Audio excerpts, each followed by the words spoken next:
Mr. President, Excellencies, distinguished members of the General Assembly, Namaste from Bharat. Let me begin by expressing our felicitations to the President of the General Assembly, His Excellency Dennis Francis, and our fullest support to the 78th UNGA's theme of rebuilding trust and reigniting global solidarity. This is an occasion to take stock of our achievements and challenges, even while sharing our aspirations and goals. And indeed, in regard to both, there is much that India has to share. Mr. President, the world is witnessing an exceptional period of turmoil. As it is, structural inequities and uneven development have imposed burdens on the global South. But stresses have been aggravated by the impact of the COVID-19 pandemic and the repercussions of ongoing conflicts, tensions, and disputes. As a result, socio-economic gains of recent years have been rolled back. Resources for sustainable development are severely challenged, and many countries really struggle to make ends meet. Navigating the future appears even more daunting today. At this juncture, it was with a sense of exceptional responsibility that India took up the presidency of the G20. Our vision of one Earth, one family, one future sought to focus on the key concerns of the many, not just the narrow interests of a few. In the words of Prime Minister Narendra Modi, it was to bridge divides, dismantle barriers, and sow seeds of collaboration that nourish a world where unity prevails over discord and where shared destiny eclipses isolation.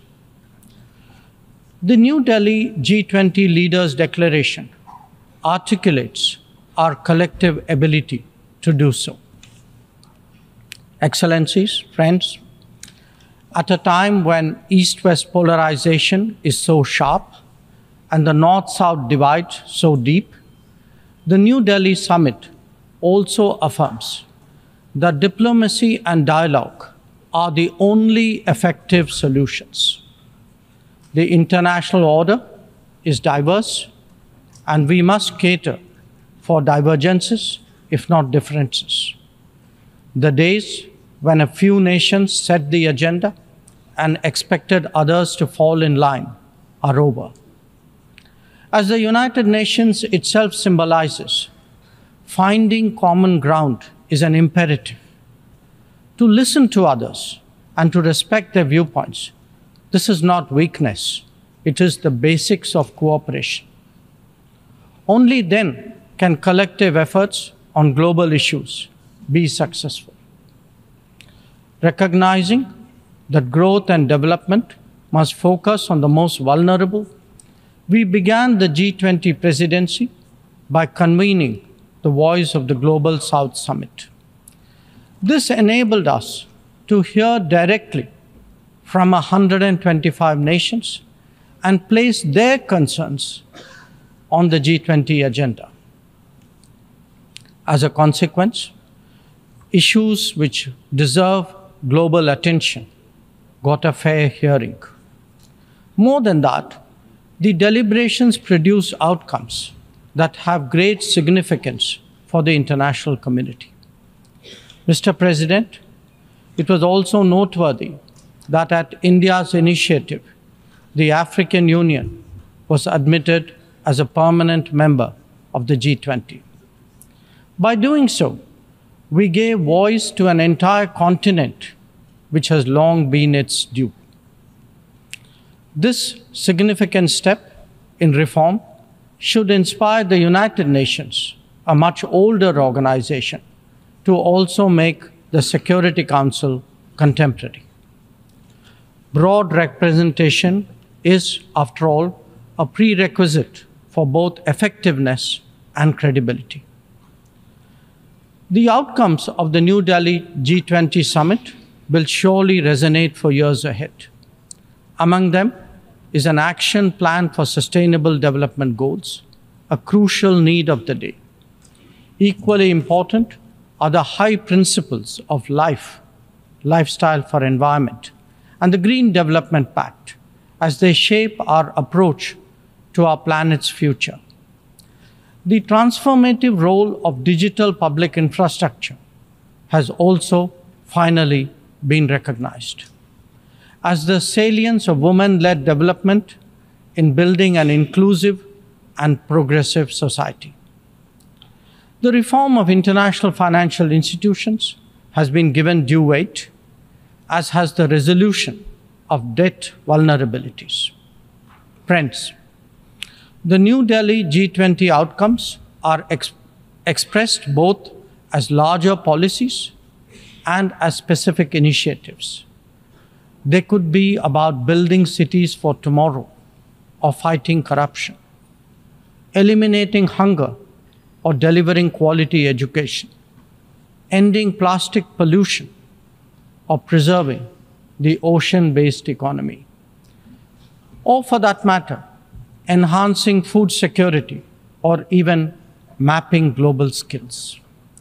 Some address long-standing issues like gender divide and climate action. Others focus on new concerns such as responsible harnessing of artificial intelligence. All in all, we have placed for the world's consideration a set of actionable propositions, constructive solutions, and new directions. Even as we encourage collective endeavors, India also seeks to promote cooperation with diverse partners. From the era of non-alignment, we have now evolved to that of Vishwamitra, a friend to the world. This is reflected in our ability and willingness to engage with a broad range of nations, and where necessary, harmonize interests. It is visible in the rapid growth of the Quad, a mechanism today so relevant to the Indo-Pacific. It is equally apparent in the expansion of the BRICS grouping of independent-minded nations, or in fact, the emergence of the I2U2 combination. Recently, we hosted the creation of the India-Middle East-Europe Economic Corridor, IMEC. The forging of the Global Biofuels Alliance was another notable development. This willingness to work in an open-minded manner on specific domains is now a defining characteristic of the emerging multipolar order. Mr. President, all nations pursue their national interests. We, in India, have never seen that as being in contradiction with global good. When we aspire to be a leading power, this is not for self-aggrandizement, but to take on greater responsibility and make more contributions. The goals we have set for ourselves will make us different from all those whose rise preceded ours. India demonstrated this during the COVID through the Vaccine Maitri initiative. Our endeavors, like the International Solar Alliance and the Coalition for Disaster Resilient Infrastructure, have gathered wide support. Our espousing of the International Year of Millets is enhancing global food security today.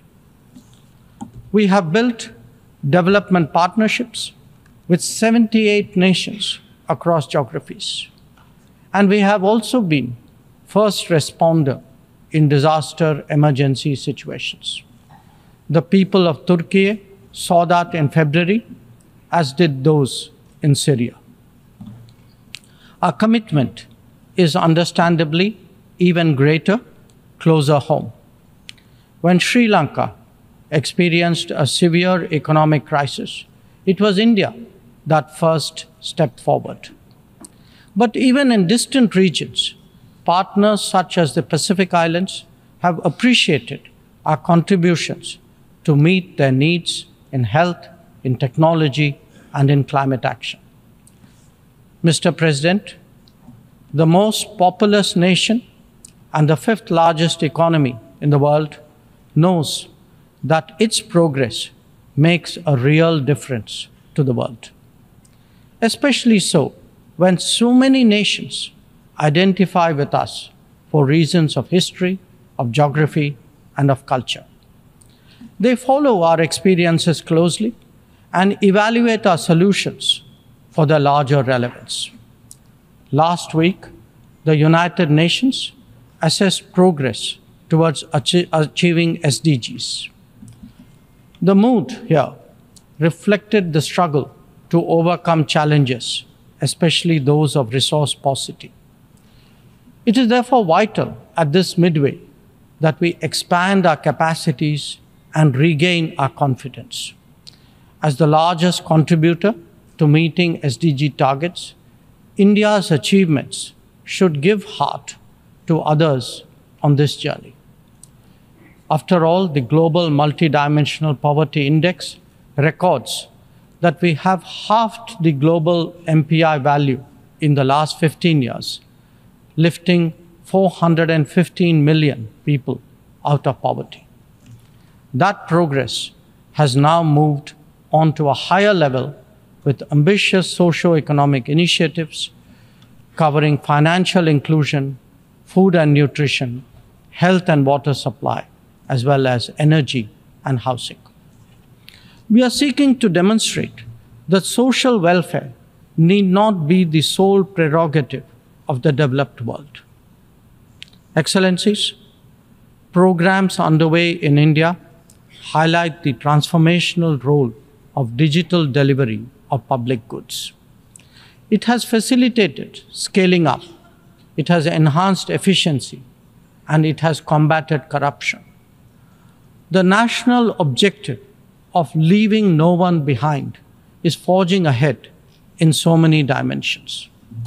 Moreover, the democratization of technology has opened mindsets, instilled confidence, and inspired innovations. Excellencies, in our deliberations, we often advocate the promotion of a rules-based order. From time to time, respect for the UN Charter is also invoked. But for all the talk, it is still a few nations who shape the agenda and seek to define the norms. This cannot go on indefinitely, nor will it go unchallenged. A fair, equitable, and democratic order will surely emerge once we all put our minds to it. And for a start, that means ensuring that rule makers do not subjugate rule takers. After all, rules will work only when they apply equally to all. Mr. President, we must never again allow an injustice like vaccine apartheid to recur. Climate action, too, cannot continue to witness an evasion of historical responsibilities. The power of markets should not be utilized to steer food and energy from the needy to the wealthy. Nor must we countenance that political convenience determines responses to terrorism, extremism, and violence. Similarly, respect for territorial integrity and non-interference in internal affairs cannot be exercises in cherry-picking. When reality departs from the rhetoric, we must have the courage to call it out. Without genuine solidarity, there can never be real trust. This is very much the sentiment of the Global South. Next year, the United Nations will be hosting the Summit of the Future. This should serve as a serious opportunity to drive change, champion fairness, and reform multilateralism, including the expansion of the Security Council memberships. We must address global challenges imbued with the conviction that we are one Earth and one family with one future. Excellencies, friends, India has entered the Amrit Kal, a quarter century where greater progress and transformation awaits us. We are confident that our talent and creativity, now so visibly unleashed, will power us forward. The world saw a glimpse of what is to come when our Chandrayaan-3 landed on the moon. Today, our message to the world is in digitally enabled governance and delivery, in the widening ambit of amenities and services, in rapidly growing infrastructure, and in our energetic startup culture. It is visible too in vibrant cultural expressions, such as in the arts, yoga, wellness, and lifestyle. Our latest assertion is in a path-breaking legislation to reserve 1/3 of the seats for women in our legislatures. Mr. President, I speak for a society where ancient traditions of democracy have struck deep modern roots. As a result, our thinking, approaches, and actions are now more grounded and authentic. As a civilizational polity that embraces modernity, we bring both tradition and technology equally confidently to the table. It is this fusion that today defines India, that is Bharat. I thank you, Mr. President.